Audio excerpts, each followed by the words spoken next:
All right, so I wanted to keep working on this painting. I wiped off the lips. I wasn't too happy with them, so I wanted to keep going with it. And you could see I wanted to make them green, but I knew I had to warm them up. And you could see I'm warming them up there. As I'm working throughout the face, I'm looking to see how could I make it more colorful. Um, how could I push the chroma and the temperature without destroying the form or her likeness? I was trying to get her likeness. There, I'm putting some big, juicy brushstrokes in. Now, one thing I was doing when I was working on this, and I recommend you guys doing that, is I was using different brushes I'm not used to. I was using bristle brushes, round bristles, heavy, thick brushes, just to trowel the paint on there. Let me sculpt it a little bit. I don't know if I'm that painter. I think I am, but only with, I think, lighter brushes. And you'll see at the end what happens. But as you can see, I threw some background in to try to get the form. One thing I told myself I'm really going to keep is the eye on our right side and her nose. I really liked how that was painted, but we'll see what happens. So I'm working throughout the painting. I'm having fun, working on the cheeks, trying to get them to turn, right? I'm using warms and cools. I'm using values, little shifts in values, temperature changes where I want it to turn without using up values. So the lights stay together as one big whole. Thinking about where the highlights are going, pushing the lights in the background, and just getting a lot of color in the hair, but that's really going to say red hair. Then I'm working on the eye that's on the left side and a little touch of the nose.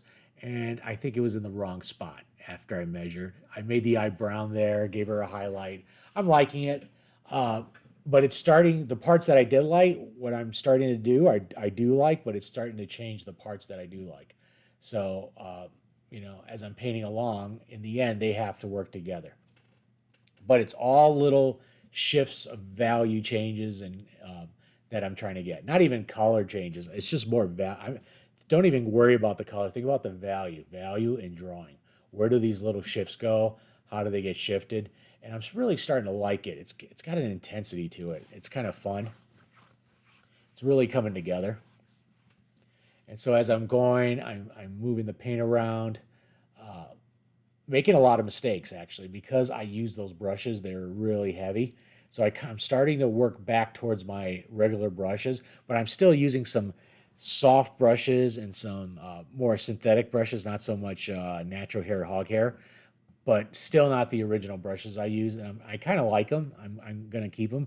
But you could see I'm putting some real fresh color down, especially in the hair. If you squint down at the hair, you could see it models from dark to light. On the left side, you can see where I just touched it and made it lighter. Doing it more there, and I'm even doing that on the cheeks. But I just love the sculptural feeling of the paint being put on thick, right? But that doesn't mean I want to stay that way. I just like starting that way. I like troweling it on.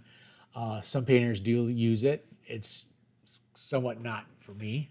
But as you could see, and this is a better view with the camera, I actually model things a little bit nicer and started touching things up a little bit more.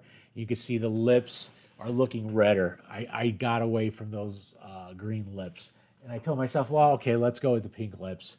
We're still pushing the colors. It's nothing like the reference, but let's keep pushing things. And you could see some of my edges around the mouth are looking hard. Even her chin's looking a little big. Um, I could see her eyebrow on our left side. It's going to need some work. Now you can see I'm going back to that eye and working it again, working it, right? And I brought it closer in, and I still made it warm, right? So I made it warm, which means like a brown. I add a little red to the light side.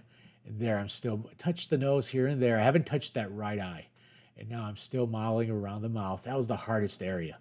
I mean, it's real subtle stuff happening there, especially on such a young lady like this. You got to be very delicate because even the left side, which is the light side, our left side is in the light, but even that side has some coolness to it. But those cools are warmer than the right side, than the cools on the right side around the muzzle of the mouth.